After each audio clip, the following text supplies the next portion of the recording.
서문영, 네가 어떻게? 회의실 안쪽 테이블엔 20년 전 자신을 버리고 떠났던 그 여자가 앉아 있었습니다. 감히 여기가 어디라고 내 앞에 나타나! 대표님, 지금은 회사 일이 먼저. 회사 일? 남성이 비웃었습니다. 그의 눈빛은 차갑게 식어 있었죠. 내 자식 데리고 도망친 것도 모자라 이제 우리 회사까지 이용하려고 온 거야? 아니에요. 오해예요. 오해는 무슨 오해! 프로젝트 파기다. 당장 나가! 대체 지금 무슨 일이 벌어지고 있는 걸까요? 20년 만에 다시 만난 와이프와 한 남성의 믿지 못할 이야기가 지금 펼쳐집니다. 그럼 사연 시작하겠습니다.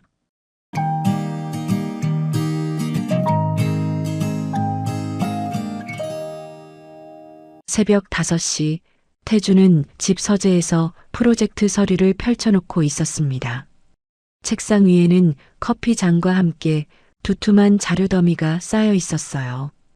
그는 한 장 한 장 넘기며 작은 소리로 중얼거렸습니다. 이번이 마지막 기회야. 수년간 쌓아 올린 회사였습니다. 기술 하나로 시작해서 여기까지 왔죠. 하지만 시대는 빠르게 변하고 있었어요.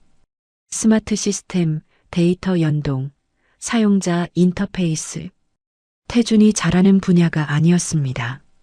그래서 이번 공동 프로젝트가 절실했어요. 네오큐브라는 10년차 기술 기업과 손잡고 완성형 프로토타입을 만들어야만 했습니다. 해외 투자사를 설득할 수 있는 단 한 번의 기회였죠. 태주는 옷을 갈아입고 집을 나섰습니다. 출근 시간보다 2시간이나 이른 시각이었어요. 차에 올라타 시동을 걸고 프로젝트 팀장 윤도혁에게 전화를 걸었습니다. 윤 팀장, 네오큐브 쪽 사람들 몇몇 확실히 체크했지? 네, 대표님. 부사장부터 실무진까지 전부 확인했습니다. 그래, 잘했어. 전화를 끊은 태주는 조수석에 놓인 참석자 명단을 집어들었습니다. 신호 대기 중이었죠. 명단을 훑어내리던 그의 시선이 한 이름 위에서 멈췄습니다. 서문영 부사장. 손이 미세하게 떨렸습니다. 태주는 고개를 저으며 혼잣말을 했어요. 설마 동명이인이겠지. 하지만 가슴 한쪽이 이상하게 두근거렸습니다. 20년 전 기억이 희미하게 떠올랐죠. 태주는 억지로 그 생각을 밀어냈습니다. 지금은 회사 일에 집중해야 할 때였으니까요. 회의 시작 1시간 전, 태주는 회의실이 있는 건물 복도를 걸었습니다. 평소와 다를 것 없는 발걸음이었지만 가까이 다가갈수록 심장 소리가 점점 커지는 것 같았어요. 귓가가 멍해졌습니다. 태주는 회의실 문 앞에서 잠시 멈춰섰죠. 깊게 숨을 들이마시고는 손잡이를 잡았습니다.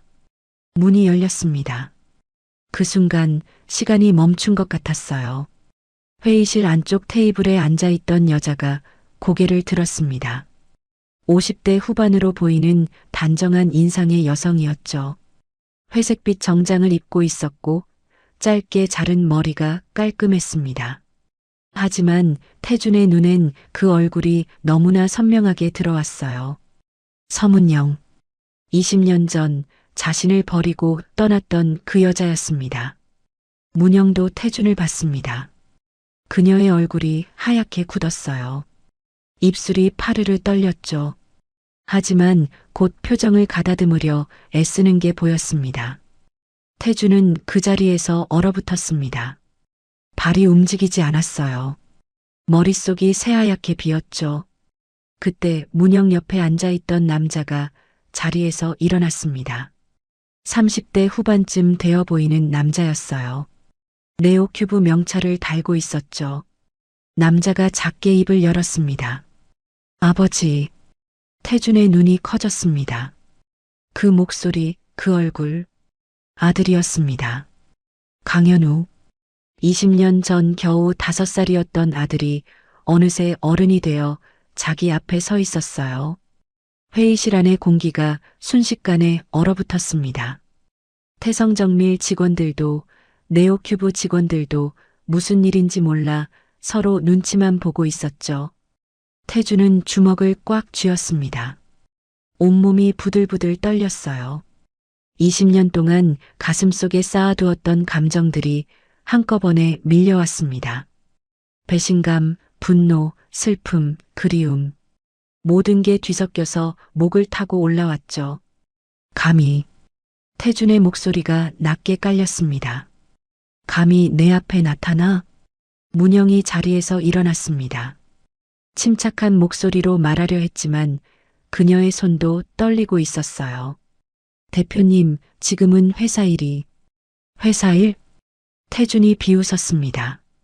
그의 눈빛은 차갑게 식어 있었죠. 내 자식 데리고 도망친 것도 모자라. 이제 우리 회사까지 이용하려고 온 거야? 현우가 한 발 앞으로 나섰습니다. 아버지, 오해가. 닥쳐. 태준의 고함 소리가 회의실을 가득 채웠습니다. 그는 회의 테이블을 손바닥으로 내리쳤어요. 쾅 하는 소리와 함께 테이블 위에 놓였던 서류들이 흩날렸죠. 몇몇 직원들이 깜짝 놀라 자리에서 일어났습니다. 프로젝트 파기다. 당장 나가. 태준이 소리쳤습니다. 팀장 윤도혁이 급하게 달려와 태준의 팔을 잡았어요. 대표님, 진정하십시오. 일단 회의는. 손 놔. 태준은 도혁의 손을 뿌리치고 회의실 문을 향해 걸었습니다. 그의 등은 떨리고 있었어요. 문을 박차고 나가는 그의 뒷모습을 문영이 바라봤습니다. 그녀의 입술이 파르르 떨렸지만 끝내 아무 말도 하지 못했죠. 회의실 안은 침묵에 휩싸였습니다. 현우는 고개를 떨구고 있었고 문영은 창밖을 바라보고 있었어요. 태성정밀 직원들은 어쩔 줄 몰라 하며 서로 눈치만 보고 있었죠. 도혁이 난처한 표정으로 네오큐브 쪽 사람들을 바라봤습니다. 죄송합니다. 오늘 회의는 일단 여기서 마무리하겠습니다. 회의실 밖 복도에서는 태성정밀 직원들이 수군거리기 시작했습니다. 무슨 일이야, 대체? 대표님이 저렇게 화내시는 거 처음 봐. 네오큐브 사람들이랑 무슨 일 있었나? 소문은 순식간에 퍼져나갔습니다. 하지만 아무도 진짜 이유를 알지 못했죠. 태주는 사무실로 돌아와 문을 쾅 닫았습니다. 그는 책상에 몸을 기댄 채 거칠게 숨을 몰아쉬었어요. 손바닥으로 얼굴을 감쌌습니다. 눈앞이 아찔했죠. 20년 전 기억이 파도처럼 밀려왔습니다. 가난했지만 행복했던 시절, 작은 사무실에서 문영과 함께 도면을 그리던 날들, 퇴근 후 아이들과 함께 저녁을 먹던 평범한 일상들, 그리고 어느 날 갑자기 빈 집으로 돌아왔을 때의 그 절망감. 태주는 주먹으로 책상을 내리쳤습니다. 손등이 빨갛게 부어올랐지만 아픔은 느껴지지 않았어요.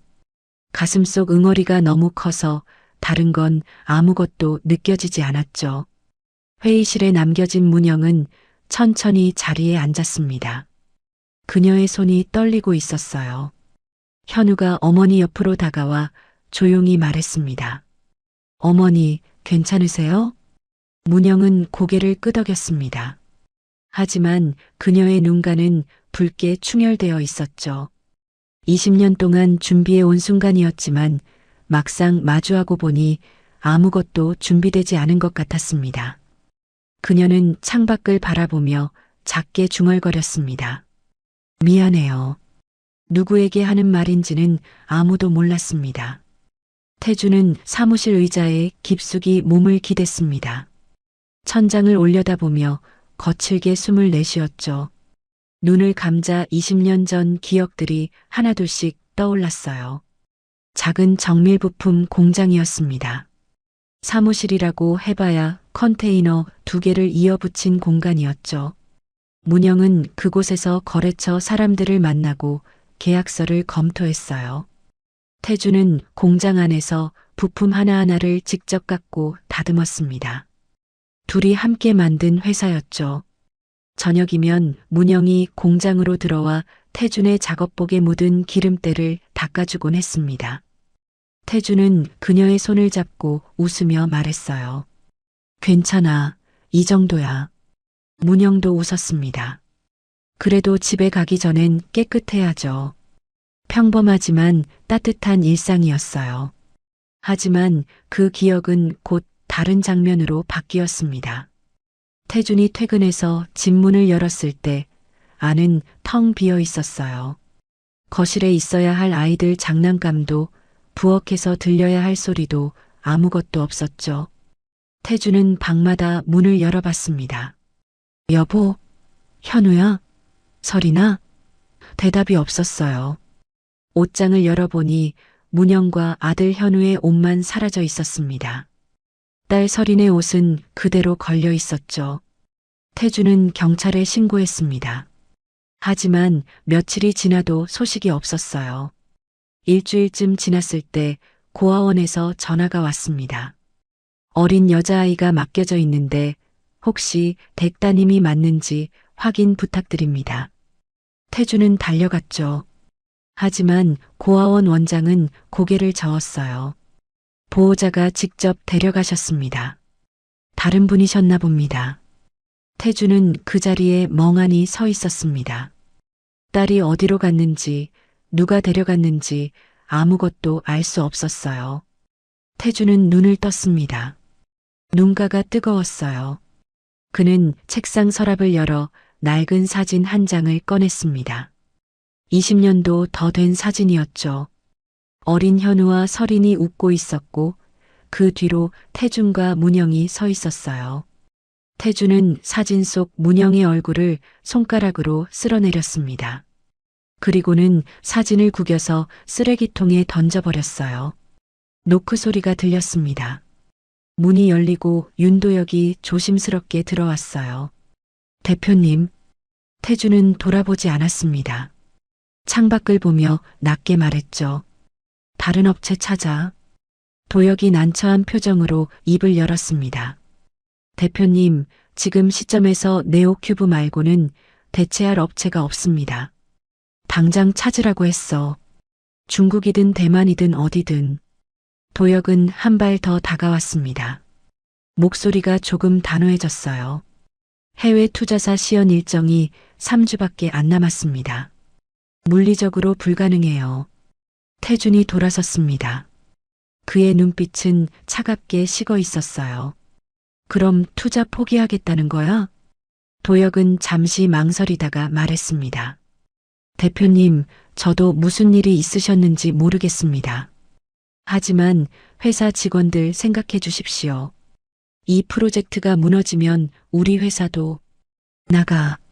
태준의 목소리가 낮게 깔렸습니다. 도혁은 더 이상 말하지 못하고 고개를 숙였어요. 그는 문을 닫고 나갔습니다. 혼자 남은 태준은 다시 의자에 주저앉았습니다. 책상 위에 놓인 프로젝트 서류가 눈에 들어왔어요. 수십 년을 버텨온 회사였습니다. 직원들도 수십 명이었죠. 하지만 지금 태준의 머릿속엔 그런 것들이 들어올 자리가 없었어요. 20년 전 그날의 배신감이 가슴을 꽉 채우고 있었습니다. 해가 지고 어둠이 내렸습니다. 태준은 집에 가지 않았어요. 사무실 서랍에서 소주병 하나를 꺼냈습니다. 종이컵에 술을 따라 단숨에 들이켰죠. 목구멍이 따갑게 타들어갔지만 그 정도론 가슴속 응어리가 풀리지 않았어요. 휴대전화가 울렸습니다. 화면에 강현우라는 이름이 떴어요. 태준은 전화를 받지 않았습니다. 벨소리가 끝나자 곧 문자가 왔죠. 아버지, 한 번만 이야기 나눠주십시오. 태준은 핸드폰을 집어들고 벽을 향해 던졌습니다. 쿵 소리와 함께 핸드폰이 바닥에 떨어졌어요. 액정에 금이 갔습니다. 그는 다시 술을 따랐습니다. 한 잔, 두 잔, 세 잔. 술병이 점점 비어갔어요. 태준의 눈가가 붉게 충혈됐습니다.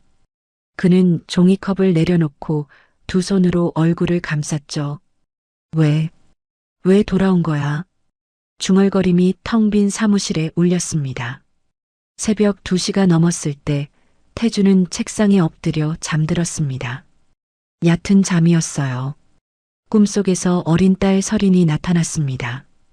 고아원 복도를 걸어가는 작은 뒷모습이었죠. 태준이 뛰어가며 이름을 불렀지만 설이는 뒤돌아보지 않았어요. 점점 멀어지는 딸의 모습. 태준은 꿈속에서도 숨이 막혔습니다. 그는 벌떡 일어났습니다. 이마에 식은 땀이 송글송글 맺혀 있었어요.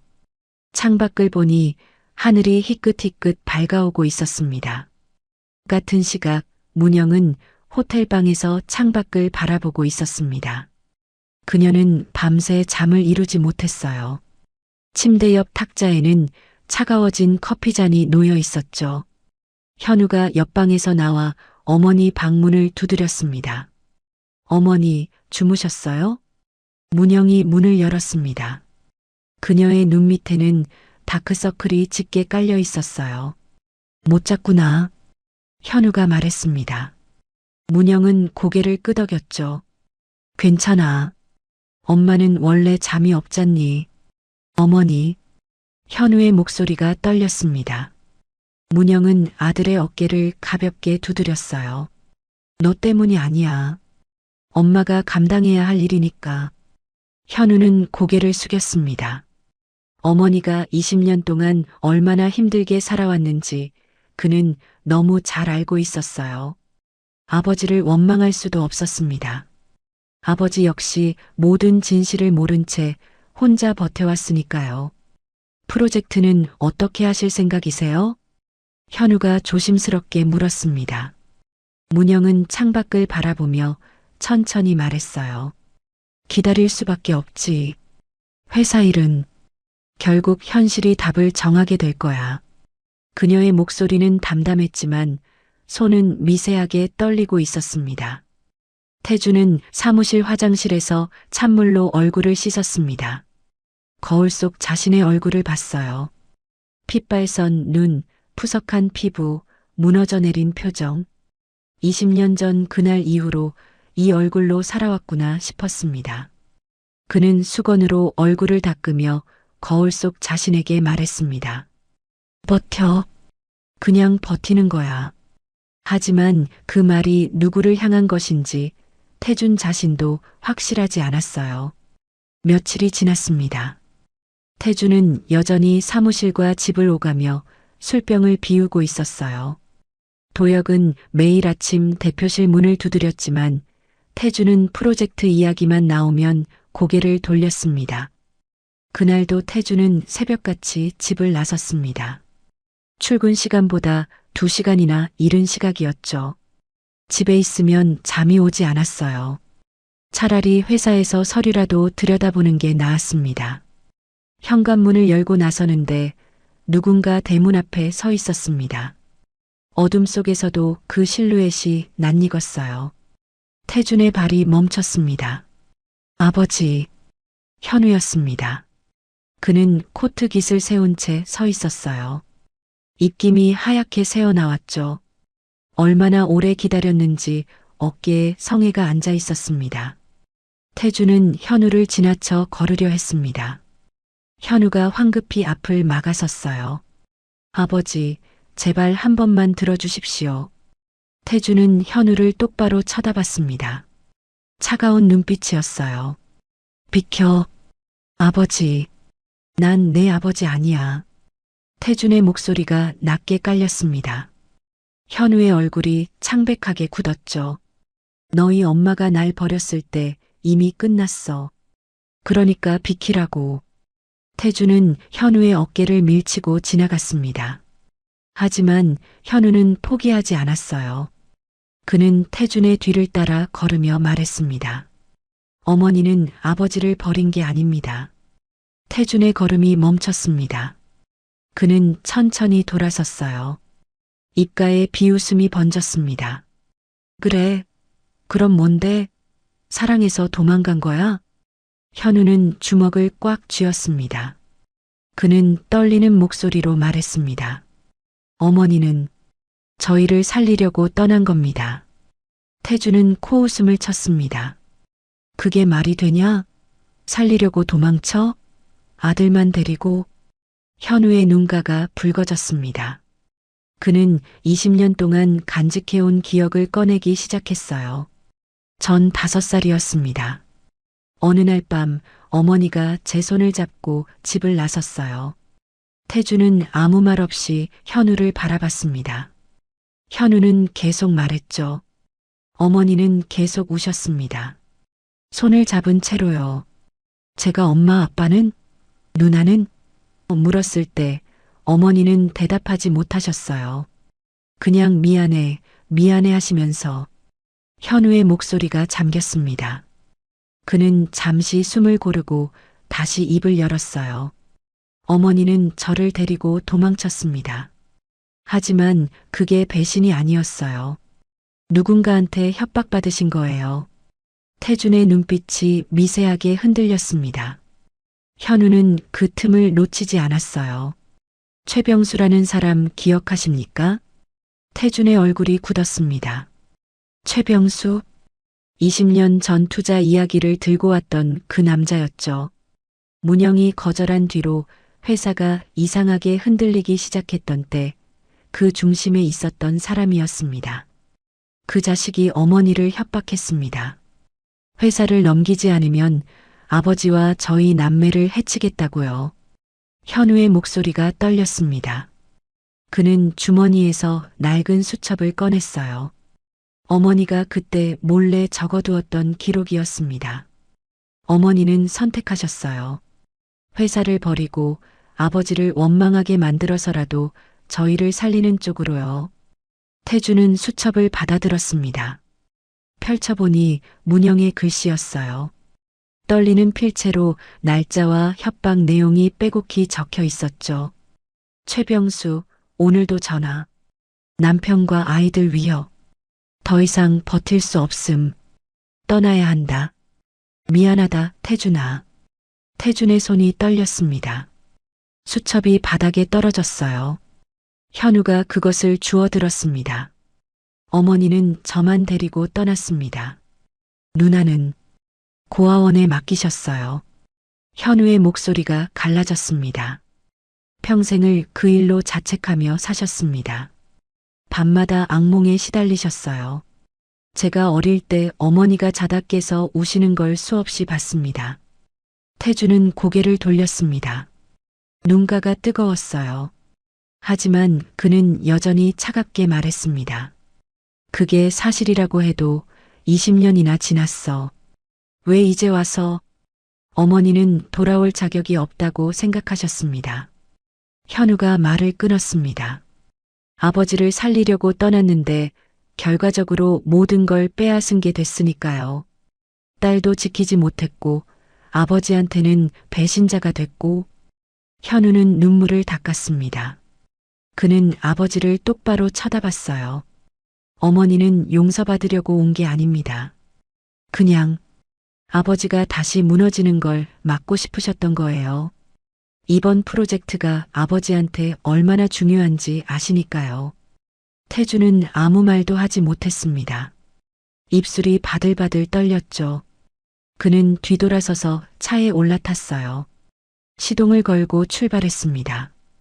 백미러에 비친 현우가 그 자리에 멍하니 서 있었어요. 차 안에서 태주는 핸들을 꽉 움켜쥐었습니다. 눈앞이 흐려졌어요. 그는 길가에 차를 세웠습니다. 핸들에 이마를 기댔죠. 미안하다고? 살리려고 떠났다고? 중얼거림이 새어나왔습니다. 태주는 두 손으로 얼굴을 감쌌어요. 20년 동안 쌓아온 증오가 흔들리고 있었습니다. 하지만 그 밑바닥에 깔린 상처는 여전히 아팠어요. 현우는 대문 앞에 한참을 서 있었습니다. 그는 주머니에서 명함 한 장을 꺼내 대문 손잡이에 꽂아두었어요. 뒷면에는 손글씨로 이렇게 적혀 있었습니다. 필요하시면 언제든 연락 주십시오. 현우 올림. 현우는 천천히 걸어 나갔습니다. 뒤돌아보지 않았어요. 뒤돌아보면 무너질 것 같았으니까요. 태주는 한참 뒤에 차를 몰고 회사로 향했습니다. 사무실에 도착해서도 차에서 내리지 못하고 있었어요. 주차장에 앉은 채로 창밖을 멍하니 바라봤습니다. 도혁이 주차장을 지나가다 태준의 차를 발견했습니다. 그는 조심스럽게 차에 다가가 창문을 두드렸어요. 대표님?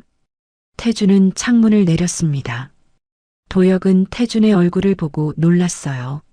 눈이 충혈되어 있었고 얼굴은 핏기가 없었습니다. 대표님, 괜찮으십니까? 태준은 고개를 저었습니다. 그리고는 낮게 말했어요. 도혁아. 네, 대표님. 네오큐브 쪽에 연락해봐. 도혁의 눈이 커졌습니다. 태준은 차에서 내리며 말을 이었어요. 조건부로 협업 재개한다고 전해. 정말이십니까? 태준은 대답하지 않았습니다. 그는 사무실 건물로 걸어 들어갔어요. 등이 굽어 보였습니다.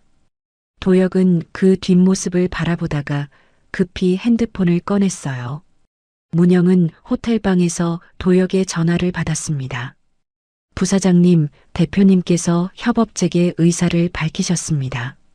문영의 손이 떨렸어요. 그녀는 창밖을 바라보며 작게 중얼거렸습니다. 고마워요. 누구에게 하는 말인지는 그녀만 알고 있었습니다. 도혁은 전화를 끊고 잠시 멍하니 서 있었습니다. 대표님이 마음을 바꾸셨다는 게 믿기지 않았어요. 하지만 기쁨도 잠시, 그는 곧 복잡한 표정이 됐습니다. 협업은 재개되지만 두 사람 사이의 냉기는 여전할 테니까요. 오후 태준은 직접 문영에게 전화를 걸었습니다. 벨소리가 3번 울린 뒤 문영이 받았어요. 여보세요. 문영의 목소리는 조심스러웠습니다. 태준은 잠시 침묵했죠. 입을 열기가 쉽지 않았어요. 조건부로 협업 재개한다. 조건부요? 그래, 조건이 있어. 태준의 목소리가 차갑게 가라앉았습니다. 조건이 뭔데요? 나랑 마주치지 말고 모든 소통은 팀장 통해서 해. 전화기 너머로 문영의 숨소리가 들렸습니다. 그녀는 잠시 말이 없었어요. 태준은 그 침묵이 길게 느껴졌습니다. 그래요. 알겠어요. 문영의 대답은 짧았습니다. 태준은 더 이상 말하지 않고 전화를 끊었어요. 핸드폰을 내려놓은 그의 손이 미세하게 떨렸습니다. 이틀 뒤 양사 실무진이 다시 회의실에 모였습니다. 태준은 참석하지 않았어요. 대신 도혁이 태성정밀 측 대표로 앉았습니다. 문영은 네오큐브 팀원들과 함께 자리를 잡았죠. 현우도 그녀 옆에 앉았습니다. 회의실 안은 어색했습니다. 지난번 회의가 어떻게 끝났는지 모두가 기억하고 있었으니까요. 도혁이 먼저 입을 열었어요. 다들 고생 많으셨습니다. 오늘부터 다시 시작하겠습니다. 그의 목소리는 단호했지만 이마에는 땀이 맺혀 있었습니다. 현우가 자료를 펼치며 말했어요. 저희가 준비한 시스템 설계안입니다. 검토 부탁드립니다. 도혁은 자료를 받아들었습니다. 두 사람의 눈이 잠시 마주쳤죠. 현우의 눈빛에는 미안함과 간절함이 섞여 있었어요. 도혁은 고개를 끄덕이고 자료에 집중했습니다. 회의는 2시간 넘게 이어졌습니다. 기술 사양을 하나하나 맞춰가는 과정이었어요. 문영은 대부분 조용히 앉아 있었습니다. 가끔 현우가 놓친 부분을 짚어줄 때만 입을 열었죠. 이 부분은 양산 단계에서 문제가 될 수 있습니다. 공차 범위를 다시 검토해 주세요. 문영의 목소리는 차분했습니다. 도혁은 그녀를 힐끗 쳐다봤어요. 20년 전 태성정밀이 작은 회사였을 때 이 사람이 실질적 대표였다는 걸 도혁도 어렴풋이 알고 있었습니다. 회의가 끝나고 네오큐브 팀원들은 태성정밀 공장을 방문했습니다. 생산 라인과 설비를 직접 확인해야 했으니까요. 문영도 함께 갔어요. 공장 입구를 지나는 순간 문영의 발걸음이 잠깐 느려졌습니다. 20년 전 이곳은 컨테이너 2개를 이어붙인 작은 공간이었어요. 지금은 3층짜리 건물에 최신 설비를 갖춘 공장으로 변해 있었습니다. 현우가 어머니를 쳐다봤습니다. 문영은 아무렇지 않은 척 고개를 들고 앞으로 걸었어요. 하지만 그녀의 손은 주머니 속에서 주먹을 쥐고 있었습니다. 공장 안내를 맡은 직원이 설명을 시작했습니다. 이쪽이 정밀 가공 라인이고요. 저쪽이 조립 구역입니다. 일행이 라인을 따라 이동할 때 나이 지긋한 직원 한 명이 문영을 보더니 걸음을 멈췄어요. 혹시 그때 그 사모님? 문영이 그쪽을 봤습니다. 60대 중반쯤 되어 보이는 남자였어요. 그는 20년 전부터 이 공장에서 일했던 고참 직원이었습니다. 아, 아닙니다. 착각한 것 같네요. 문영은 고개를 숙이고 빠르게 지나쳤습니다. 현우가 어머니 옆으로 바짝 붙어 걸었어요. 그 직원은 고개를 갸웃거리다가 다시 작업에 집중했습니다. 저녁 시간이 가까워졌습니다. 양사 팀원들은 회의실에 남아 야간 작업을 시작했어요. 프로토타입 설계를 완성하기까지 시간이 촉박했습니다. 컴퓨터 모니터 불빛만이 어두운 회의실을 밝히고 있었죠. 태주는 대표실에 혼자 남아 있었습니다. 그는 CCTV 모니터를 켜서 공장과 회의실을 번갈아 봤어요. 회의실 화면에 문영이 보였습니다. 그녀는 노트북 앞에 앉아 무언가를 입력하고 있었죠. 태주는 화면을 가만히 들여다봤습니다. 20년이 지났지만 문영에 집중하는 모습은 예전과 같았어요. 미간을 살짝 찌푸리고 입술을 깨물며 키보드를 두드리는 모습. 태주는 모니터에서 눈을 떼지 못했습니다.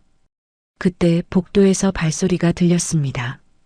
태주는 황급히 모니터를 껐어요. 도혁이 문을 두드리고 들어왔습니다. 대표님, 중간 보고 올리러 왔습니다. 그래, 들어와. 도혁은 자료를 태준 앞에 놓았습니다. 진행률 60%. 생각보다 빠른 속도였어요. 네오큐브 쪽 협조가 잘 되고 있습니다. 특히 강 상무님이 실무를 확실하게 잡아주고 계십니다. 태주는 자료를 넘기며 아무렇지 않게 물었습니다. 서 부사장은? 현장보다는 전략 쪽을 보시는 것 같습니다. 가끔 핵심만 짚어주시는데 정확하십니다. 태주는 고개를 끄덕였습니다. 더 이상 묻지 않았어요. 다음 날 오후 설계 방향을 놓고 의견이 엇갈렸습니다. 태성정밀 쪽은 생산성을 우선시했고 네오큐브 쪽은 기술 완성도를 강조했죠. 도혁과 현우가 1시간 넘게 논쟁했지만 결론이 나지 않았습니다. 결국 도혁은 태준에게 전화를 걸었습니다. 대표님, 직접 참석하셔야 할 것 같습니다. 태준은 한참을 망설였습니다. 하지만 프로젝트가 2단계에서 멈춰서는 안 됐어요. 그는 무거운 발걸음으로 회의실로 향했습니다. 회의실 문이 열렸습니다. 태준이 들어서자 안에 있던 사람들이 모두 일어섰어요. 문영도 천천히 자리에서 일어났습니다. 두 사람의 눈이 마주쳤죠. 태준은 재빨리 시선을 돌렸습니다. 그는 도영 옆자리에 앉으며 차갑게 말했어요. 시작해. 회의가 진행됐습니다. 태준과 문영은 직접 대화하지 않았어요. 모든 말은 도혁과 현우를 거쳐 전달됐습니다. 대표님께서 이렇게 말씀하십니다. 부사장님 의견은 이렇습니다. 회의실 안은 묘하게 긴장감이 흘렀죠. 그런데 기술 논쟁이 깊어지자 태준과 문영이 자료를 놓고 동시에 같은 부분을 짚었습니다. 이 설계는 여기가 문제입니다. 두 사람이 동시에 말을 멈췄습니다. 잠시 침묵이 흘렀어요. 현우와 도혁이 서로 눈치를 봤습니다. 태준이 먼저 입을 열었습니다. 문영을 보지 않고 자료만 보며 말했어요. 센서 배치를 이렇게 하면 온도 편차가 생긴다. 문영도 자료를 보며 대답했습니다. 맞습니다. 하지만 생산 라인에선 이 방식이 더 안정적입니다. 둘의 대화가 이어졌습니다. 여전히 눈은 마주치지 않았지만 기술 논의는 술술 풀렸어요. 도혁과 현우는 그저 듣고만 있었습니다. 20년의 공백에도 불구하고 두 사람의 호흡은 묘하게 맞아떨어지고 있었으니까요. 회의가 끝났습니다. 문영이 자리에서 일어나며 작게 말했어요. 대표님, 태주는 서류를 정리하며 대답하지 않았습니다. 문영은 잠시 망설이다가 입을 열었죠. 직원들 미래까지 과거의 벌로 만들지 말아주세요. 태준의 손이 멈췄습니다. 그는 여전히 문영을 보지 않았어요. 하지만 그의 턱선이 미세하게 떨렸습니다. 문영은 더 이상 말하지 않았습니다. 그녀는 조용히 회의실을 나갔어요. 현우가 어머니를 따라 나갔고 도혁도 자료를 챙겨 자리를 떴습니다. 혼자 남은 태주는 책상에 손을 짚고 서 있었습니다. 그의 어깨가 작게 떨렸어요. 회의실 창밖으로 문영이 복도를 걸어가는 뒷모습이 보였습니다. 태주는 그 모습을 물끄러미 바라봤죠. 그날 밤 태주는 다시 술병을 꺼내지 않았습니다. 대신 책상 서랍 깊숙한 곳에서 구겨진 사진을 다시 꺼냈어요. 쓰레기통에 버렸던 그 사진이었습니다. 그는 사진을 펴서 오래 들여다봤습니다. 사진 속 문영이 웃고 있었습니다. 2주가 흘렀습니다. 양사 팀원들은 밤낮 없이 프로토타입 제작에 매달렸어요. 회의실 불은 새벽까지 꺼지지 않았고 커피 자판기는 하루에 2번씩 채워야 할 정도였습니다. 드디어 1차 프로토타입이 완성됐습니다. 검은색 금속 케이스 안에 정밀 센서와 제어 시스템이 빼곡히 들어차 있었어요. 현우가 마지막 볼트를 조이고 나서 팀원들을 돌아봤습니다. 끝났습니다. 회의실에서 박수 소리가 터져 나왔습니다. 도혁은 프로토타입을 들어 올리며 감격스러운 표정을 지었죠. 문영도 자리에서 일어나 조용히 박수를 쳤어요. 사흘 뒤 해외 투자사 실무진이 한국에 도착했습니다. 시연 장소는 서울 시내 한 호텔 미팅룸이었어요. 태주는 정장을 차려입고 거울 앞에 섰습니다. 넥타이를 매는 손이 약간 떨렸죠. 수년 년간 회사를 운영하면서도 이런 긴장감은 처음이었습니다. 시연장에는 투자사 측 인원 5명이 앉아 있었습니다. 모두 무표정한 얼굴이었어요. 태준과 문영, 도혁과 현우가 맞은편에 자리를 잡았습니다. 태준과 문영은 가능한 한 거리를 두고 앉았죠. 현우가 프레젠테이션을 시작했습니다. 저희가 개발한 스마트 모빌리티 핵심 부품은 화면에 기술 사양과 성능 그래프가 떴습니다. 현우의 설명은 명확했어요. 투자사 측 인원들이 고개를 끄덕이며 메모를 했습니다. 이어서 실제 시연이 진행됐습니다. 프로토타입을 작동시키자 센서들이 일제히 켜졌어요. 제어판에 초록불이 들어왔고 모니터에는 실시간 데이터가 흘러나왔습니다. 성능 테스트도 무리 없이 통과했죠. 도혁이 안도의 한숨을 쉬었습니다. 현우도 긴장이 풀린 듯 어깨를 폈어요. 하지만 투자사 측 수석의 표정은 여전히 굳어 있었습니다. 기술력은 인정합니다. 수석이 입을 열었습니다. 태주는 귀를 기울였어요. 성능 테스트도 통과했고 제작 품질도 뛰어납니다. 감사합니다. 태준이 고개를 숙였습니다. 하지만 수석은 계속 말을 이었어요. 그런데 한 가지 아쉬운 점이 있습니다. 회의실 안 공기가 순식간에 무거워졌습니다. 수석은 프로토타입을 손으로 가리키며 말했죠. 이건 훌륭한 기술입니다. 하지만 사람의 마음을 움직이는 결정적인 이유가 부족해요. 태준의 미간이 좁혀졌습니다. 문영도 수석을 똑바로 쳐다봤어요. 무슨 말씀이신지. 현우가 조심스럽게 물었습니다. 수석은 노트북을 닫으며 대답했어요. 기능은 완벽합니다. 하지만 이걸 써야 할 이유가 보이지 않아요. 시장엔 이미 비슷한 제품들이 많습니다. 당신들 제품이 특별해야 할 이유가 뭡니까? 침묵이 흘렀습니다. 도혁은 입술을 깨물었어요. 현우는 자료를 다시 넘겨봤지만 대답을 찾을 수 없었습니다. 2차 시연 기회를 드리겠습니다. 그때까지 답을 찾아오십시오. 수석이 자리에서 일어났습니다. 투자사 측 인원들도 따라 일어났어요. 악수를 나누고 그들이 나간 뒤 회의실에는 무겁게 가라앉은 침묵만 남았습니다. 태주는 프로토타입을 물끄러미 바라봤습니다. 그는 제품을 집어들고 이리저리 살폈어요. 수년 년간 쌓아온 기술이 고스란히 담긴 물건이었습니다.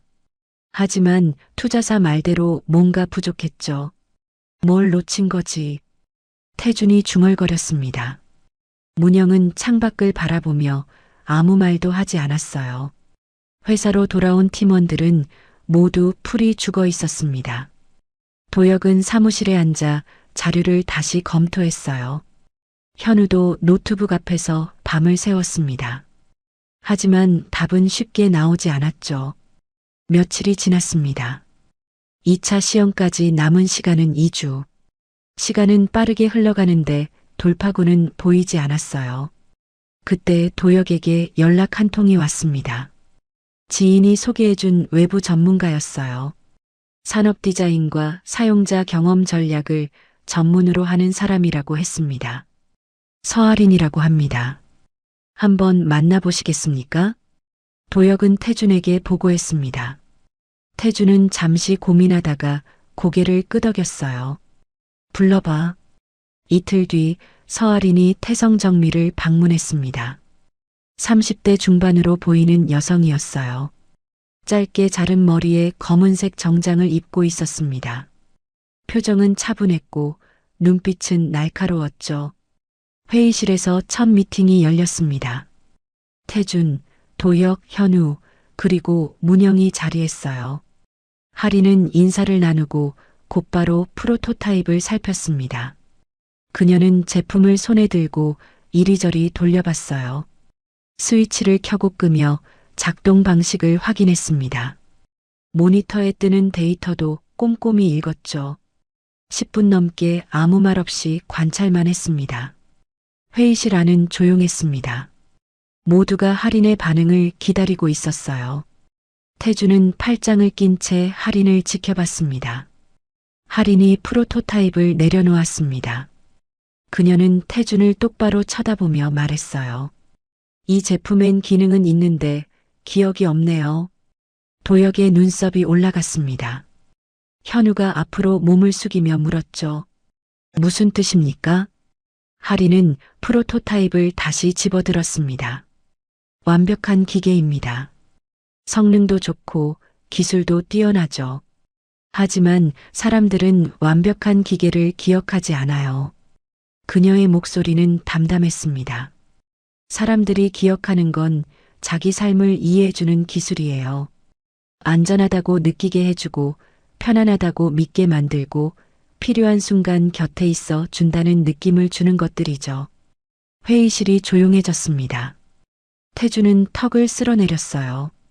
문영은 할인을 가만히 바라봤습니다. 그럼 어떻게 해야 합니까? 도혁이 물었습니다. 할인은 노트북을 꺼내며 대답했어요. 방향을 바꿔야 합니다. 기능 중심에서 사람 중심으로요. 할인은 화면에 자료를 띄웠습니다. 사용자 시나리오, 감성 설계, 안전 인식 강화 방안. 구체적인 제안들이 펼쳐졌어요. 센서 배치도 바꿔야 하고 인터페이스도 다시 설계해야 합니다. 2주 안에 가능할지는 모르겠지만요. 현우와 도혁이 서로 눈을 마주쳤습니다. 쉽지 않은 작업이었어요. 하지만 다른 방법도 없었습니다. 태준이 입을 열었습니다. 해봅시다. 할인이 고개를 끄덕였습니다. 그녀는 자료를 정리하며 말했어요. 내일부터 합류하겠습니다. 회의가 끝나고 할인이 문영과 악수를 나눴습니다.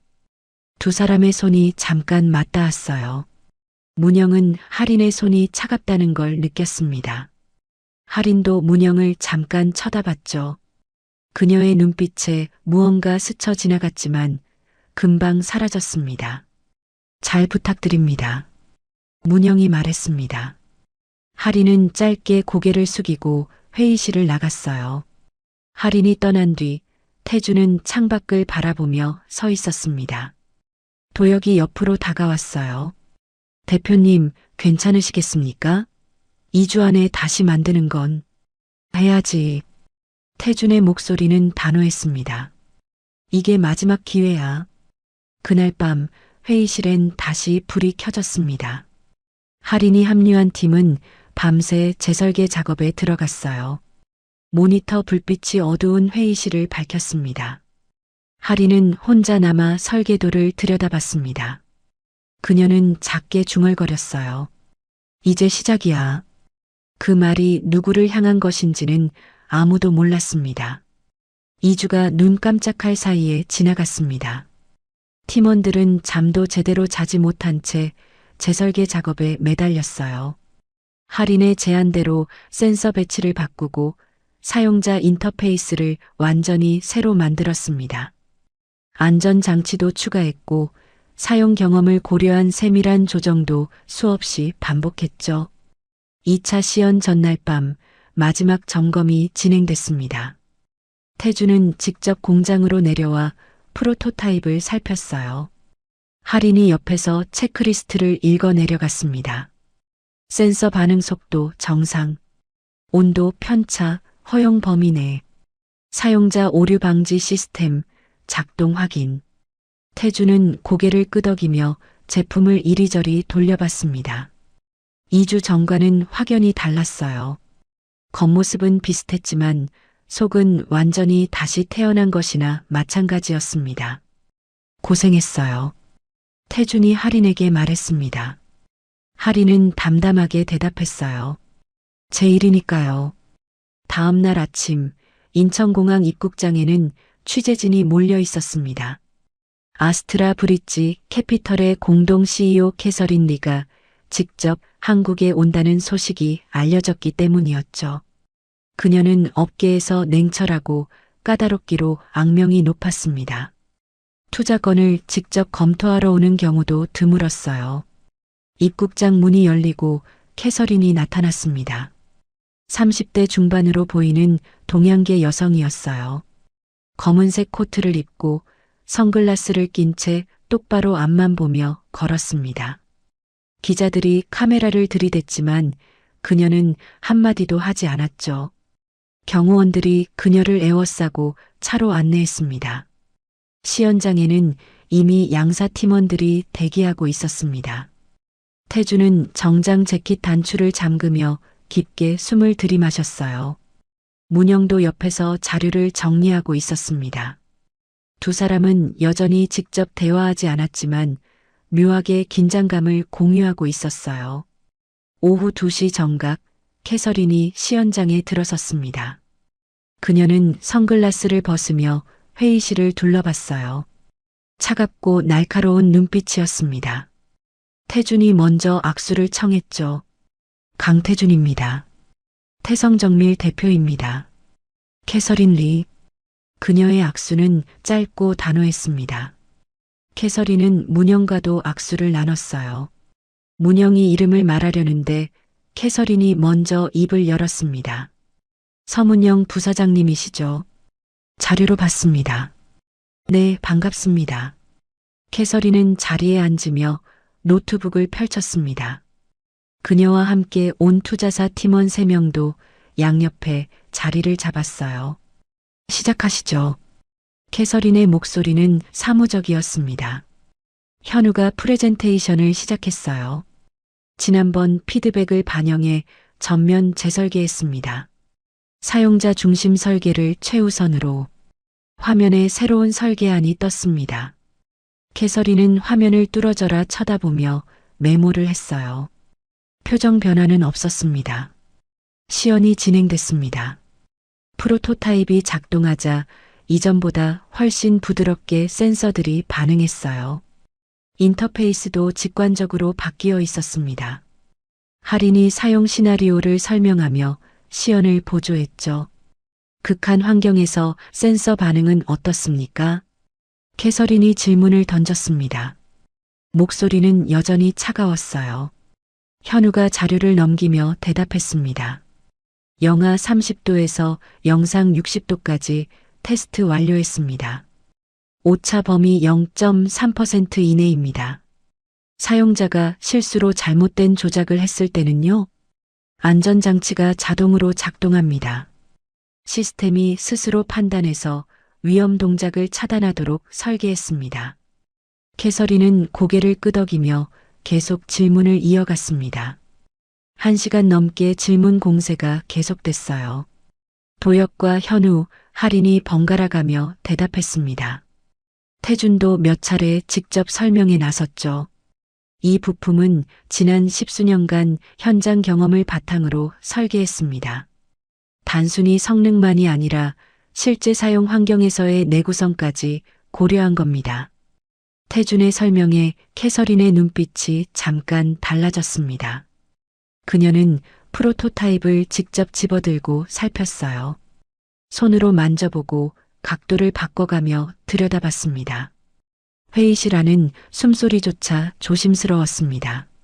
모두가 캐서린의 반응을 기다리고 있었어요. 그녀는 프로토타입을 천천히 내려놓았습니다.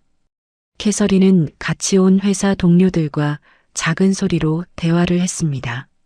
그리고 긴 침묵이 흘렀습니다. 투자하겠습니다. 캐서린이 입을 열었습니다. 회의실 안에서 안도의 한숨이 새어나왔어요. 도혁은 주먹을 꽉 쥐었고 현우는 눈을 감았습니다. 문영은 손으로 입을 가렸죠. 계약 조건은 법무팀과 조율하시면 됩니다. 세부 사항은 내일 오전에 논의하겠습니다. 캐서린은 노트북을 닫으며 자리에서 일어났습니다. 태준도 일어나 악수를 청했어요. 감사합니다. 좋은 제품입니다. 기대하겠습니다. 캐서린의 악수는 이번엔 조금 더 길었습니다. 그날 저녁 투자 성공을 기념하는 식사 자리가 마련됐습니다. 호텔 안한식당 개인실이었어요.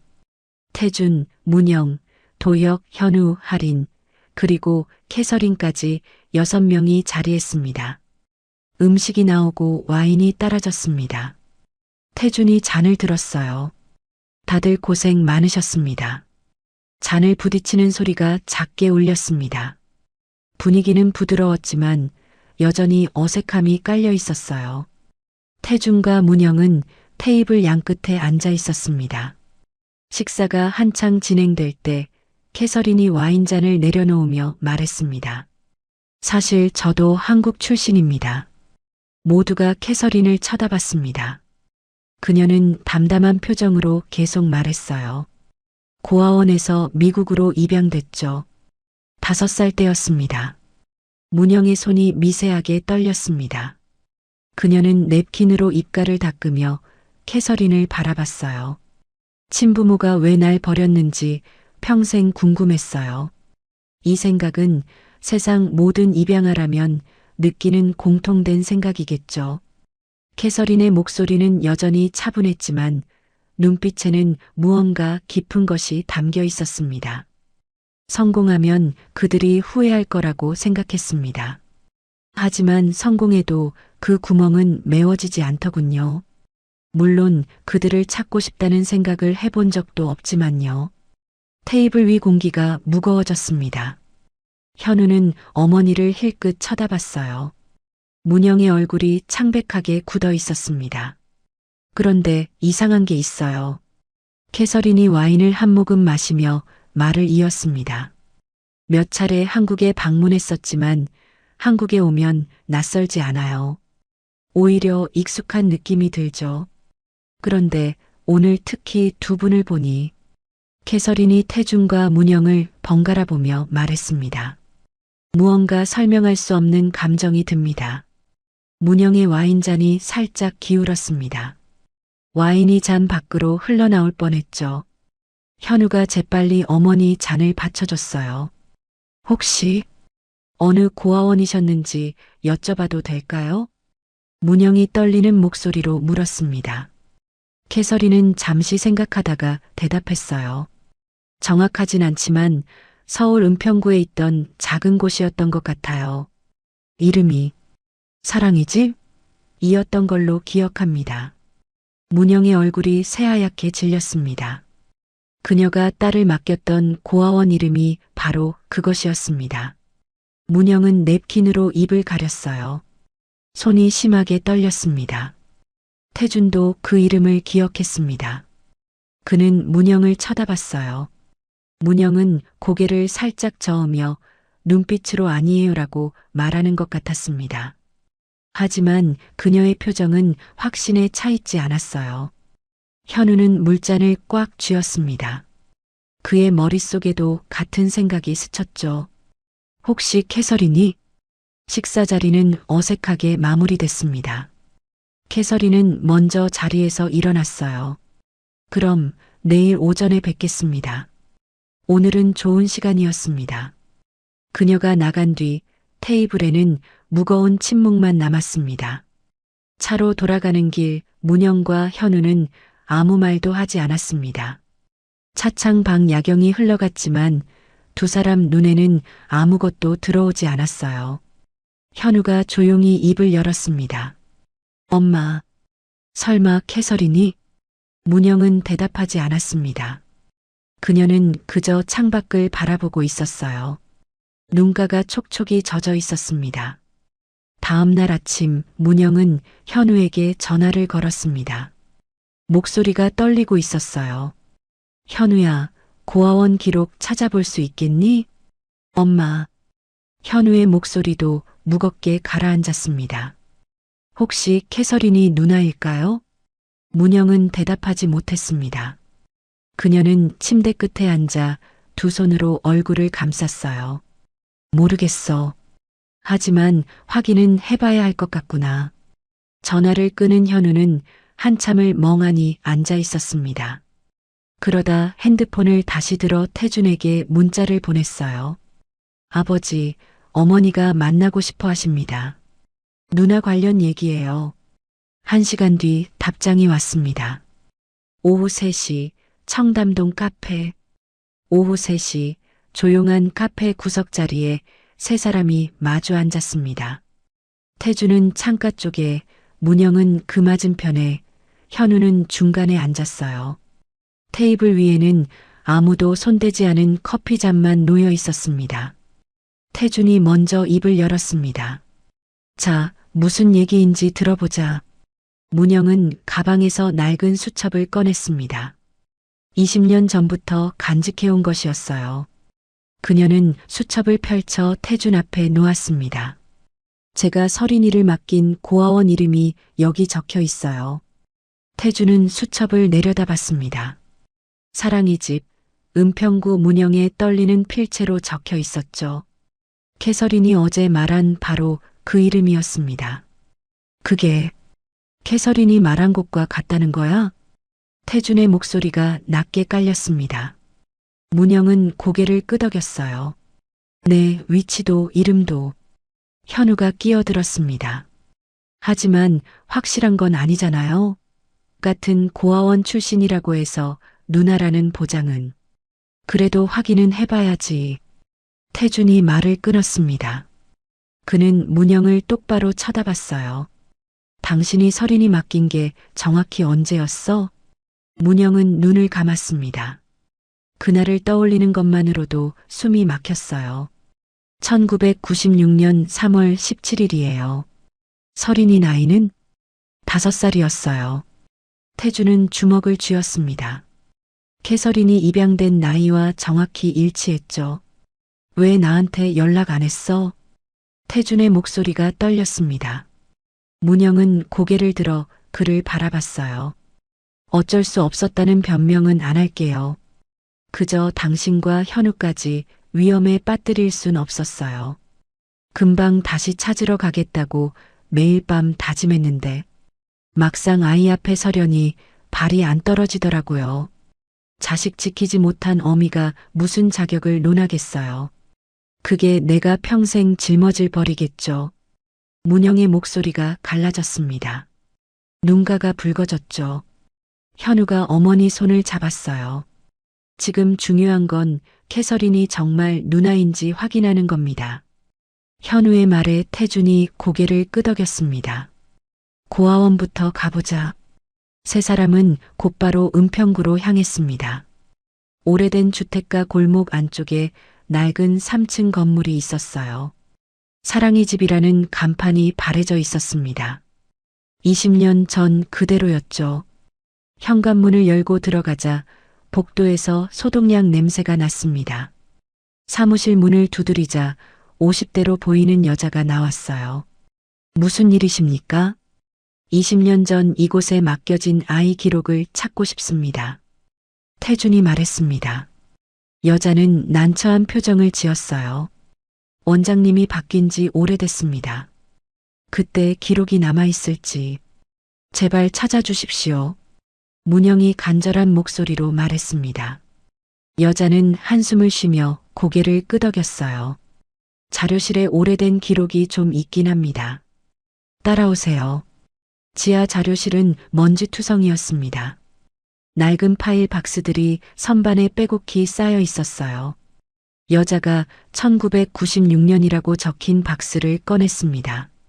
여기 있을 겁니다. 천천히 보세요.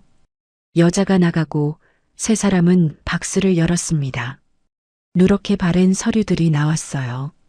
문영이 떨리는 손으로 서류를 하나씩 넘겼습니다. 있어요. 문영의 목소리가 떨렸습니다. 그녀는 한 장의 서류를 꺼내 들었어요. 입소 아동 기록 강서린이라고 적혀 있었습니다. 태준이 서류를 받아들었습니다. 입소 날짜를 확인했죠. 1996년 3월 24일. 3월 24일. 태준이 고개를 들어 문영을 봤습니다. 당신 17일에 맡겼다고 했잖아. 문영도 당황했습니다. 분명히 17일이었어요. 제가 기억을 잘못할 리가 없어요. 현우가 다른 서류를 뒤지기 시작했습니다. 입양 기록도 찾았어요. 서류를 펼쳐보니 수정된 흔적이 선명했습니다.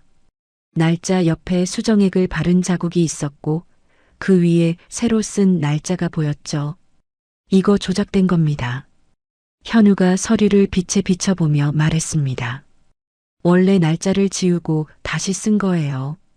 태준은 서류를 더 뒤졌습니다. 후원자 명단이 적힌 종이를 발견했어요. 1996년 3월부터 12월까지의 후원 내역이었습니다.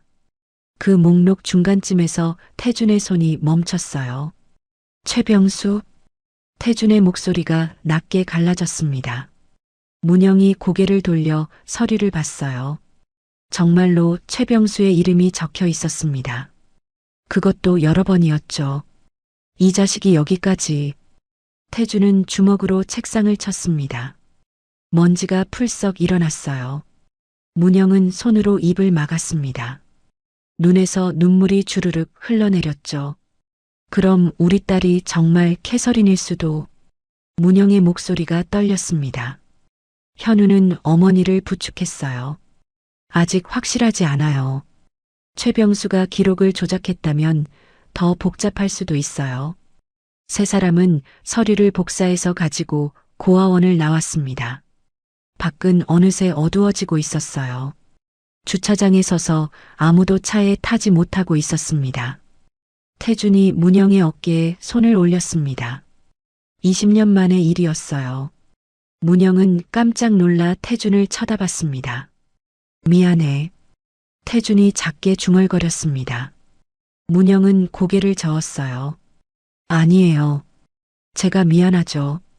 태준은 손을 떼고 차 쪽으로 걸어갔습니다. 하지만 그 짧은 순간의 온기가 문영의 어깨에 남아 있었어요. 차 안은 조용했습니다. 세 사람 모두 창밖만 바라보고 있었어요. 각자의 머릿속에는 같은 생각이 맴돌고 있었습니다. 캐서린이 정말 서린이일까? 태준이 핸드폰을 꺼내 도혁에게 전화를 걸었습니다. 윤 팀장, 뭐 하나 부탁 좀 하지. 최병수라는 사람에 대해 알아봐 주게. 최병수요? 그 이름 어디서 들어본 것 같은데. 개인적인 가족사이긴 하지만 지금 이 사람이 뭘 하는지 찾아봐 주게. 미안하네. 이런 일 시켜서. 아닙니다, 대표님. 대표님 일이 제 일이죠 뭐. 최대한 빨리 알아보겠습니다. 전화를 끊고 태준 창밖을 바라봤습니다. 가로등 불빛이 차창에 반사되고 있었어요. 태준은 핸들을 잡고 있었지만 시동을 걸지 않았습니다. 그는 백미러로 뒷좌석의 문영을 봤어요. 문영은 눈을 감고 있었습니다. 볼에는 마른 눈물 자국이 남아 있었죠. 태준은 깊게 숨을 들이마시고 시동을 걸었습니다. 일단 돌아가자. 내일 다시 생각해보고. 차가 천천히 움직이기 시작했습니다. 어둠 속으로 사라지는 고아원 건물을 문영이 돌아보며 바라봤어요. 그녀의 입술이 파르르 떨렸습니다. 설이나, 내가 정말 거기 있었니? 그 물음에 답해줄 사람은 아무도 없었습니다. 다음 날 아침 현우는 일찍 일어나 노트북을 켰습니다. 밤새 잠을 제대로 자지 못했어요. 그는 해외 입양 관련 기록을 검색하기 시작했습니다. 1996년 사랑의 집, 미국 입양. 키워드를 바꿔가며 수십 개의 자료를 뒤졌죠. 도역도 별도로 움직이고 있었습니다. 그는 20년 전 신문 기사 아카이브를 찾아보고 있었어요. 최병수라는 이름을 검색하자 여러 건의 기사가 나왔습니다. 중소기업 연쇄부도 사건, 배우의 투자 브로커 의혹, 기술 탈취 혐의, 수사 무마로 종결. 도역은 기사를 하나하나 읽어내려갔습니다. 최병수는 20년 전 여러 중소기업을 상대로 투자 사기를 벌였던 인물이었어요. 하지만 교묘하게 법망을 빠져나갔고 지금은 정체를 숨긴 채 어딘가에서 활동하고 있었습니다. 도역은 태준에게 전화를 걸었습니다. 대표님, 자료 찾았습니다. 최병수 관련해서요. 그래, 어떤 내용인가? 20년 전 중소기업 연쇄부도 사건 중심에 있던 자입니다. 기술 탈취, 협박, 사기. 온갖 범죄에 연루됐는데 증거 부족으로 빠져나갔더군요. 태준의 숨소리가 거칠어졌습니다. 지금은 어디 있어? 그게 정확한 위치는 모르겠습니다. 하지만 여전히 음지에서 자본을 움직이는 것 같습니다. 태준은 전화를 끊고 옛 거래처에 연락하기 시작했습니다. 20년 전부터 알고 지내던 사람들이었어요. 그중 한 명이 기억을 더듬으며 말했습니다. 최병수요? 그때 그 자식 때문에 망한 회사가 한둘이 아니었어요. 우리 회사도 위험할 뻔했죠. 혹시 지금도 활동하고 있습니까? 글쎄요. 소문으로는 이름을 바꿔서 여전히 그 짓거리를 한다던데 확실하진 않습니다. 태준은 주먹을 쥐었습니다. 20년이 지났지만 그 자식은 여전히 어딘가에서 같은 짓을 하고 있었어요. 한편 현우는 캐서린에게 조심스럽게 접근했습니다. 계약 관련 미팅이라는 명목으로 따로 만남을 청했어요. 호텔 라운지에서 캐서린을 만난 현우는 커피를 주문하며 넌지시 물었습니다. 혹시 한국에서 친부모를 찾아보신 적 있으십니까? 캐서린은 커피를 저으며 대답했습니다. 몇 번 시도했죠. 하지만 기록이 너무 엉망이더군요. 어떤 점이 엉망이었습니까? 캐서린은 잠시 생각하다가 가방에서 서류 봉투를 꺼냈습니다. 이게 제 입양 서류입니다. 제가 찾아본 거예요. 현우는 서류를 받아들었습니다. 펼쳐보니 고아원 기록과 입양 절차 서류가 들어 있었어요. 하지만 곳곳에 수정된 흔적이 보였습니다. 날짜가 지워지고 다시 쓴 부분, 이름 옆에 수정액을 바른 자국. 이것 봐도 됩니까? 괜찮습니다. 어차피 의미 없는 서류니까요.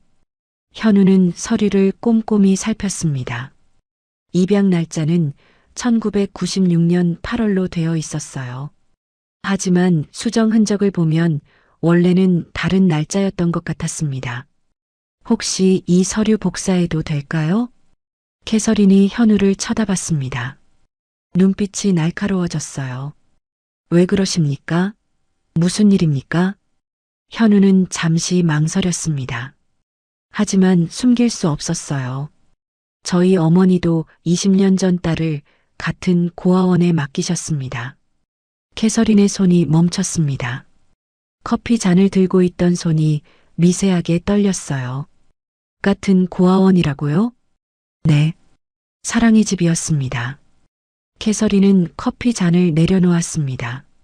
그녀는 창밖을 바라보며 천천히 숨을 내쉬었어요. 그럼 혹시 저를 확실하지 않습니다. 하지만 확인해 보고 싶습니다. 캐서린은 고개를 끄덕였습니다. 복사하세요. 저도 알고 싶습니다. 현우는 서류를 가지고 돌아왔습니다. 그는 태준과 문영을 다시 불렀어요. 세 사람은 도혁이 찾아온 자료와 캐서린의 입양 서류를 나란히 놓고 비교했습니다. 이것 좀 보세요. 도혁이 손가락으로 서류를 가리켰습니다. 고아원 후원자 명단에 최병수 이름이 있고 캐서린 씨 입양 서류에도 수정 흔적이 있습니다. 이건 우연이 아닙니다. 태주는 서류를 들여다봤습니다. 그의 턱선이 굳어졌어요. 이 자식이 입양 절차에까지 손을 댄 거야. 문영은 두 손으로 얼굴을 감쌌습니다. 목소리가 떨렸어요. 그럼 캐서린이 정말 우리 딸일까요? 현우가 다른 서류를 펼쳤습니다. 하지만 이상한 점이 있어요. 최병수가 왜 캐서린을 해외로 보냈을까요? 그냥 여기 두는 게 더 통제하기 쉬웠을 텐데 그냥 돈벌이로 이용했나? 침묵이 흘렀습니다. 아무도 대답할 수 없었어요. 그때 문영이 다른 프로젝트 관련 회의를 위해 할인을 만나고 있었습니다. 회의실에서 둘만 남았을 때 할인이 넌지시 물었어요. 부사장님, 요즘 많이 힘드신 것 같은데요. 문영은 고개를 들어 할인을 봤습니다. 그렇게 보입니까? 눈빛이 그래요. 잃어버린 사람 찾는 눈. 문영의 손이 떨렸습니다. 할인은 노트북을 덮으며 조용히 말했어요.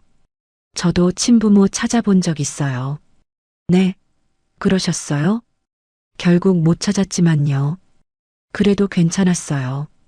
어차피 날 버린 사람들이니까.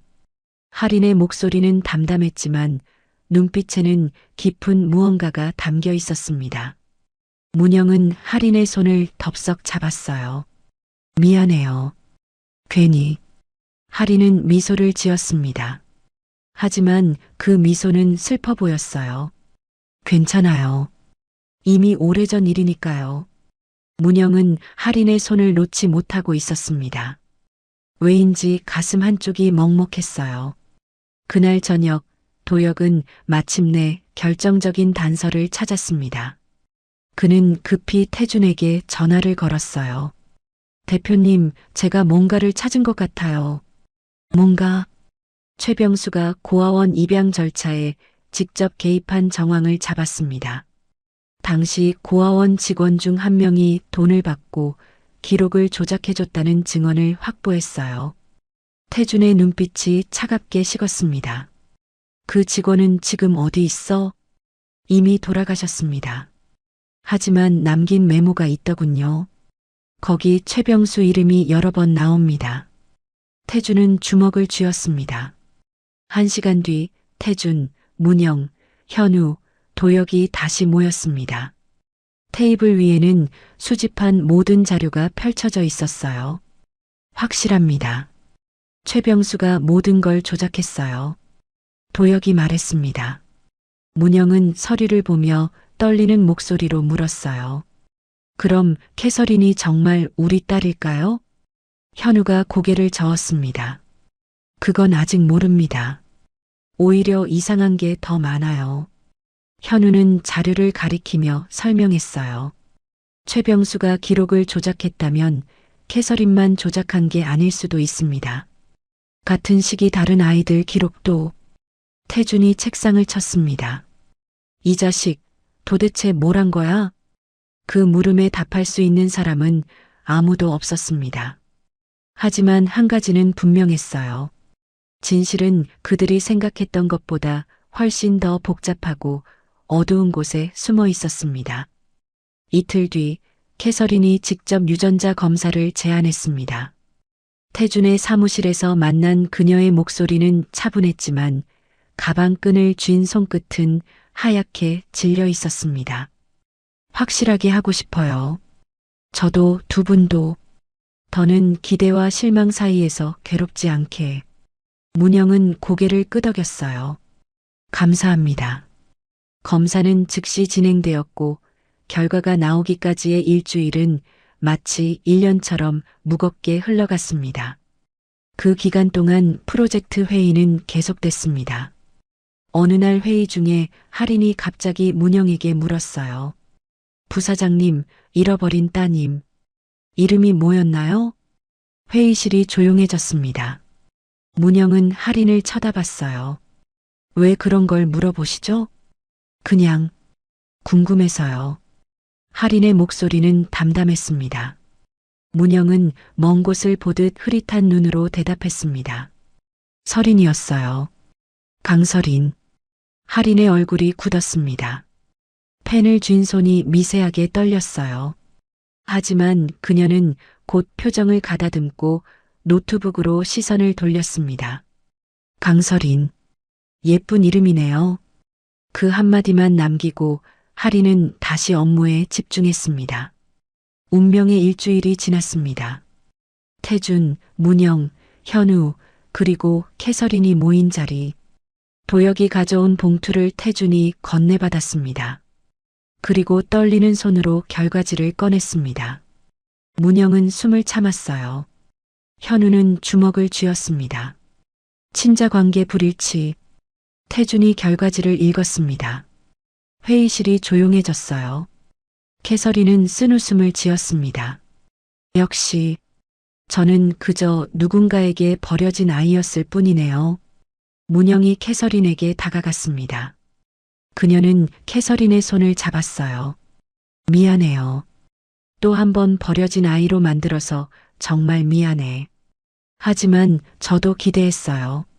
눈가가 뜨겁게 달아올랐고 참았던 눈물이 볼을 타고 주르륵 흘러내렸습니다. 캐서린은 문영의 손을 가만히 잡고 있었어요. 괜찮아요. 익숙한 결과예요. 현우가 의자를 박차고 일어섰습니다. 그럼 누나는 대체 어디 있는 거예요?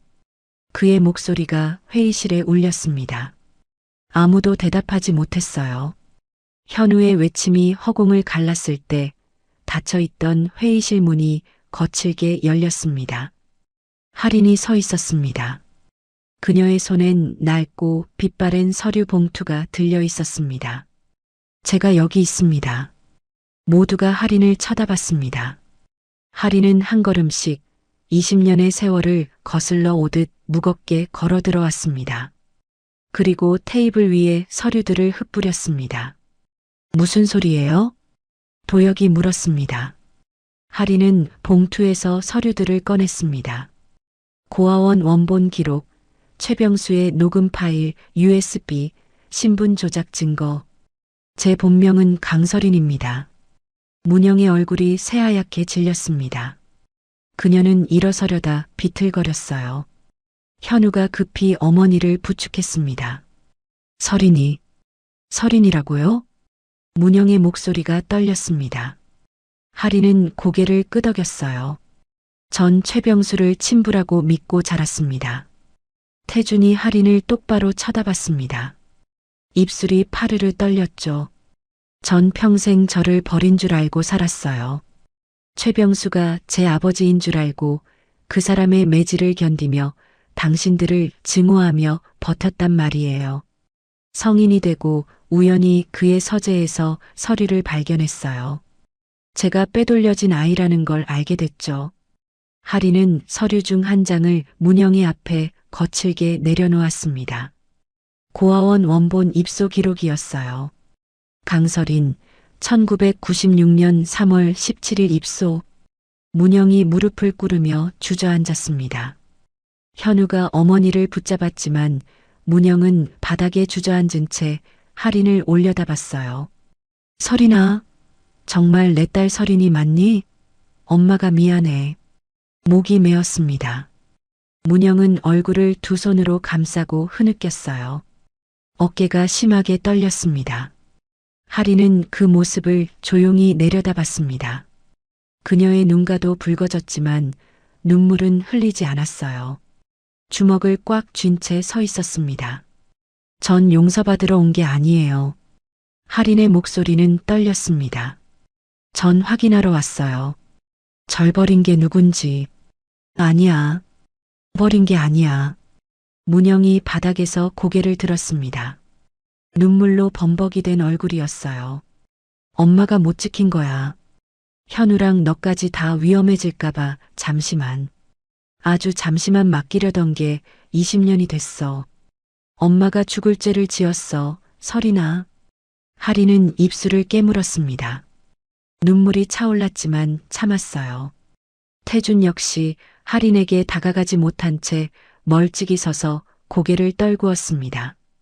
20년 동안 찾지 못한 딸이 눈앞에 있었지만 그는 어떻게 다가가야 할지 몰랐습니다. 미안하다. 아빠가 무능해서 내 고통을 20년 동안이나 몰라봐서. 태준의 목소리가 갈라졌습니다. 그는 고개를 숙였어요. 아빠가 널 지켜주지 못해서 정말 미안해. 현우는 자리에서 일어나지 못하고 있었습니다. 손으로 얼굴을 가린 채 어깨가 떨렸어요. 할인을 쳐다볼 수가 없었습니다. 할인이 현우를 봤습니다. 20년 만에 보는 동생이었어요. 현우야. 할인의 목소리가 흔들렸습니다. 현우가 고개를 들었어요. 눈가가 붉게 충혈되어 있었습니다. 기억나니? 내가 손잡고 놀이터 데려가던 거.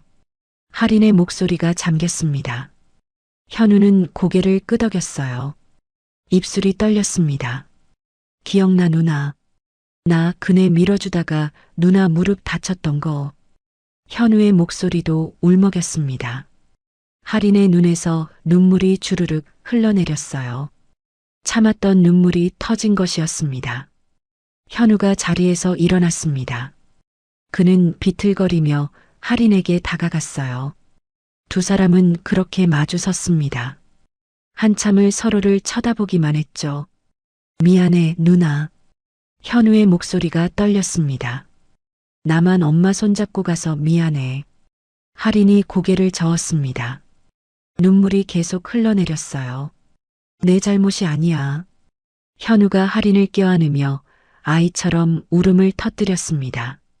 할인은 차마 동생을 마주 앉지 못한 채 허공에서 손을 떨다가 마침내 현우의 등에 얼굴을 묻고 참아왔던 통곡을 쏟아냈습니다.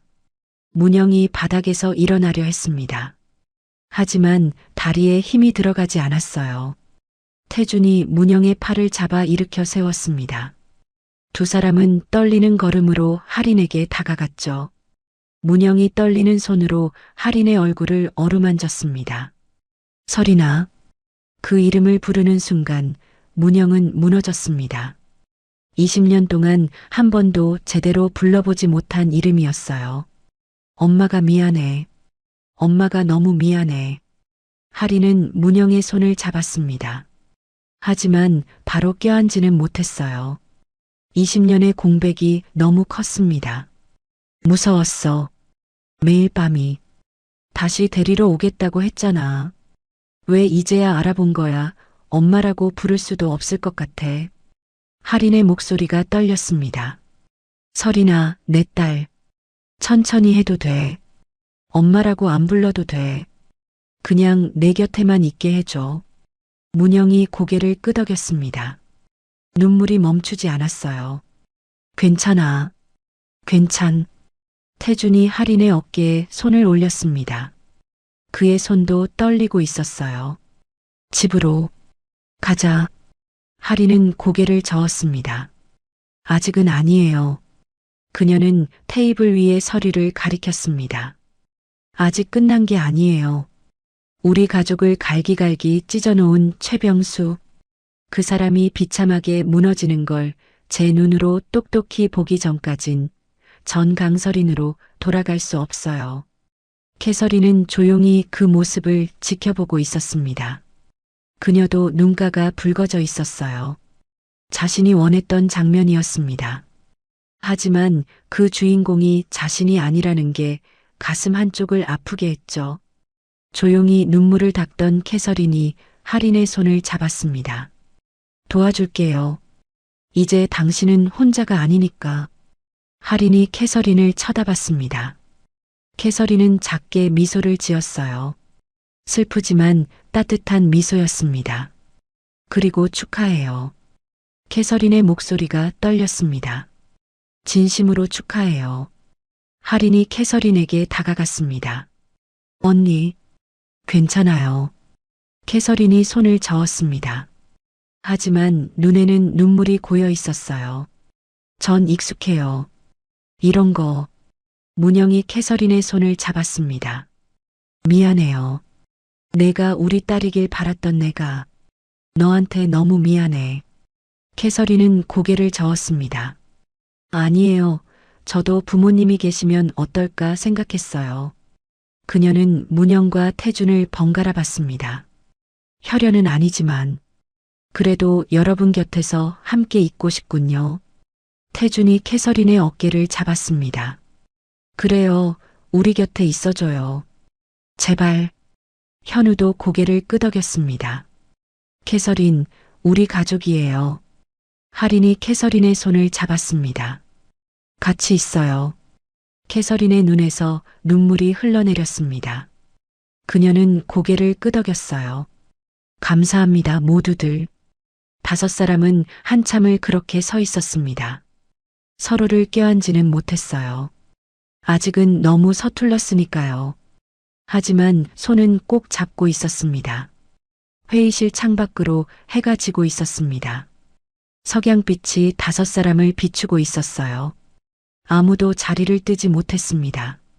20년 동안 잃어버렸던 시간 앞에서, 이제 시작해야 할 시간 앞에서 그들은 그저 서로의 손을 놓지 않고 있었습니다. 다음 날 할인이 모은 모든 증거가 태준의 책상 위에 놓였습니다.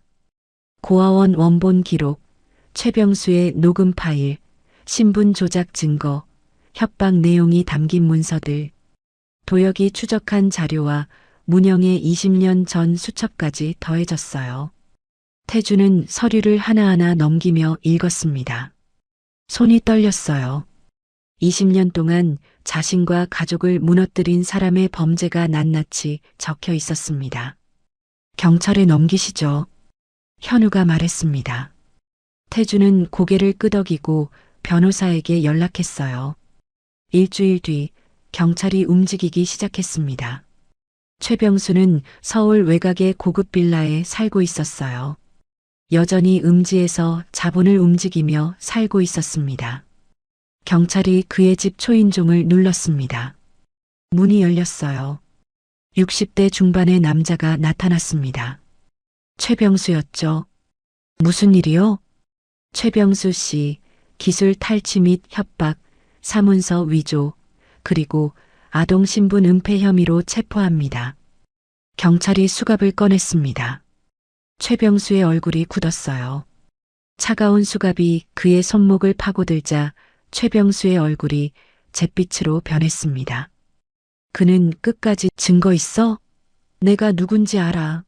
라며 발악했지만 이미 법에 심판되는 그를 기다리고 있었습니다. 법정엔 무거운 정적이 감돌았습니다. 방청석엔 태준과 문영, 현우와 할인, 그리고 캐서린이 나란히 앉아 있었죠. 검사가 증거를 제시했습니다. 할인이 확보한 녹음 파일이 법정에 울려 퍼졌어요. 회사 안 넘기면 당신 남편이고 애들이고 무사할 것 같아? 다 없애버리는 건 일도 아니야. 최병수의 목소리였습니다. 방청석에서 술렁임이 일었어요. 그 비열한 목소리에 문영은 떨리는 눈을 감았습니다. 20년 전 그날의 기억이 생생하게 떠올랐죠. 하리는 그런 어머니의 손을 부서질 듯 꽉 잡았고 문영 역시 딸의 손을 놓지 않았습니다. 고아원 기록 조작 증거도 제시됐습니다. 당시 돈을 받고 협조했던 직원의 메모, 후원자 명단, 수정된 입양 서류, 모든 것이 최병수를 가리키고 있었어요. 최병수는 끝까지 발뺌했습니다. 조작된 증거야. 나한테 원한 있는 놈들이 꾸민 거라고. 하지만 판사는 고개를 저었습니다. 피고인 최병수, 기술 탈취 미수, 협박, 기록 조작, 아동신분 은폐 등 총 17개 혐의에 대해 징역 12년을 선고합니다. 방망이가 내려쳤습니다. 최병수는 그 자리에 주저앉았어요. 태주는 방청석에서 긴 숨을 내쉬었습니다. 문영은 할인의 손을 꽉 잡았어요. 할인도 어머니의 손을 놓지 않았습니다. 법정을 나오는 길, 할인은 호송차로 향하던 그와 눈이 마주쳤습니다. 최병수가 비굴하게 입술을 달싹이며 그녀를 불렀죠. 할인아. 할인은 그를 똑바로 쳐다봤어요. 제 이름은 강설인입니다. 당신의 딸이었던 적은 단 한순간도 없어요. 할인의 목소리는 차분했습니다. 최병수는 입을 열려다 고개를 떨구었어요. 경찰이 그를 끌고 갔습니다. 그렇게 사건은 마무리되고 한 달이라는 시간이 흘렀습니다. 폭풍이 지나간 자리엔 새로운 싹이 돋아났습니다. 프로젝트는 대규모 투자 유치에 성공했고 태성정밀과 네오큐브는 진정한 파트너로서 해외 시장 진출에 닻을 올렸습니다. 어느 토요일 오후 태주는 현우와 함께 공장을 걷고 있었습니다. 생산 라인을 둘러보며 하나하나 설명했어요. 이 부분은 온도 관리가 중요해. 0.5도만 차이 나도 불량이 나거든. 현우는 아버지의 말을 메모하며 들었습니다. 태준이 걸음을 멈추고 현우를 쳐다봤어요. 이곳, 이제 내가 지켜야 할 자리다. 현우의 손이 멈췄습니다. 그는 아버지를 봤어요. 아버지, 아직 어색하지? 태준이 쓴웃음을 지었습니다. 현우는 고개를 저었어요. 아니에요. 그냥 감사해서요. 태준은 현우의 어깨를 툭 쳤습니다. 천천히 하자꾸나. 우리에겐 이제 잃어버린 시간만큼의 내일이 있으니까. 같은 시각 문영과 하리는 조용한 카페에 마주 앉아 있었습니다. 테이블 위에는 커피 잔이 놓여 있었어요. 주말엔 주로 뭐 하면서 지내니? 문영이 조심스럽게 물었습니다. 하리는 커피를 저으며 대답했어요. 보통 집에서 쉬어요. 그럼 이번 주말엔 우리 집에 와서 저녁 먹을래? 문영의 목소리가 떨렸습니다.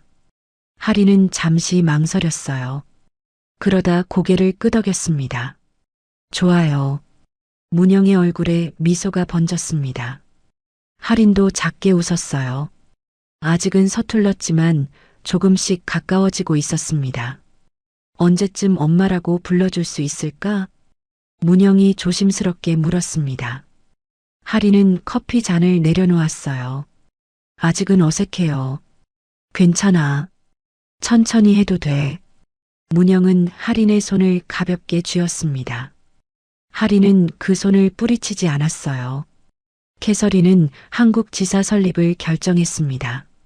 서울 강남에 사무실을 얻었어요. 개소식 날 태준과 문영, 현우와 하린이 함께 찾아왔습니다. 축하해요, 언니. 하린이 꽃다발을 건넸습니다. 캐서린은 받아들며 미소를 지었어요. 고마워요. 덕분에 한국이 낯설지 않네요. 문영이 캐서린의 손을 잡았습니다.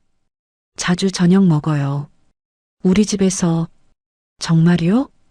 캐서린의 눈이 반짝였습니다. 태준도 고개를 끄덕였어요. 가족이잖아요. 캐서린의 눈가가 촉촉이 젖었습니다. 어느 일요일 태준과 문영은 오래된 공장터를 찾았습니다.